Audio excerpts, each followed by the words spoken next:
ஒரு காலத்தில் ஒரு சிறிய கிராமத்தின் ஓரத்தில் ஒரு முதியவர் வாழ்ந்து வந்தார். அவர் பெயர் கதிர்வேல். அவருடைய வாழ்க்கை துயரங்கள் நிறைந்த ஒரு நீண்ட பாலைவனத்தைப் போல இருந்தது. ஒரு காலத்தில் வசதியாக வாழ்ந்து வந்த அவருக்கு இப்போது இருக்க ஒரு நிலையான கூரை இல்லை, உண்ண உணவில்லை, உடலெங்கும் தீராத நோய், கைவிடப்பட்ட நிலையில் ஒரு பழைய கிழிந்த பாயில் படுத்துக்கொண்டு தனிமையில் தனது நாட்களை கழித்து வந்தார். ஒரு நாள் அந்த ஊர் வழியாக பயணித்த ஒரு துறவியை கண்ட கதிர்வேல், ஐயா, சற்று நில்லுங்கள் என்று பலவீனமான குரலில் அழைத்தார். துறவி அவரிடம் வந்து, என்னப்பா, ஏன் இவ்வளவு வேதனையில் இருக்கிறாய் என்று கனிவோடு கேட்டார். ஐயா, நீங்கள் இறைவனை தேடி போகிறவர் என்று தெரிகிறது. நீங்கள் அவரிடம் பேசும்போது எனக்காக ஒரு கேள்வி கேட்க முடியுமா? இன்னும் எத்தனை காலம் இந்த நரக வேதனை நான் அனுபவிக்க வேண்டும்? எப்போது என் கஷ்டங்கள் தீரும் என்று கண்ணீருடன் கேட்டார். துறவி அதற்கு சம்மதித்து தனது பயணத்தை தொடர்ந்தார். நீண்ட தவத்திற்கு பின் அவருக்கு கிடைத்த இறை தரிசனத்தில் கதிர்வேலை பற்றி கேட்டார். அதற்கு இறைவன், அவனுடைய விதியில் இன்னும் 10 ஆண்டுகள் இத்தகைய துயரங்கள் அனுபவிக்க வேண்டும் என்று எழுதப்பட்டுள்ளது என்று பதிலளித்தார். துறவி வருத்தமடைந்தார். இறைவா, இதை நான் அவனிடம் சொன்னால் அவன் உடைந்து போவானே, இதற்கு வழியே இல்லையா என்று வேண்டினார். அதற்கு ஒரு அசரீரி கேட்டது. அவனிடம் சொல், எந்த சூழ்நிலையிலும் இறைவா, இந்த நிலைக்கும் உனக்கு நன்றி என்று மனதார சொல். இதுவே அவனுக்கான வழி. துறவி திரும்பி வந்து கதிர்வேலிடம் அந்த மந்திரத்தை சொன்னார். முதலில் கதிர்வேலுக்கு புரியவில்லை.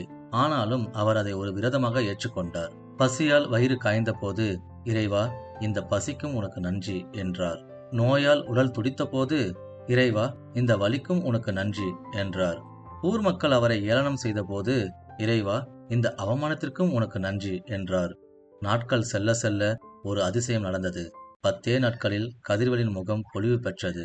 எதிர்பாராத விதமாக ஒரு மருத்துவர் அவருக்கு இலவசமாக சிகிச்சை அளித்தார். நோய் குணமானது. யாரோ ஒரு புண்ணியவான் அவருக்கு ஒரு சிறிய குடிசை வீட்டை கட்டி கொடுத்தார். அவரது நிலம் மீண்டும் செழித்தது.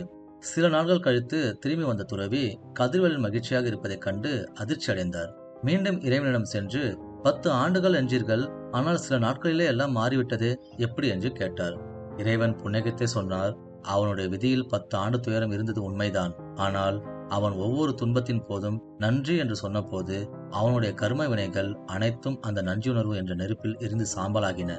அவன் எப்போது புகார் அளிக்காமல் நன்றியோடு இருக்க தொடங்கினானோ அப்போதே அவனது தலையெழுத்து மாறிவிட்டது.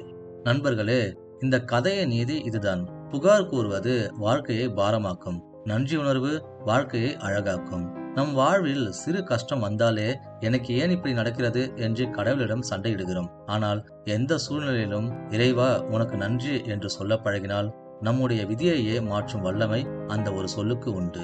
நன்றி சொல்வோம், நலம் பெறுவோம். இதுபோல பல வாழ்வியல் உண்மைகளுக்கு இதயம் பேசும் நேரம் பக்கத்தை பின்தொடருங்கள்.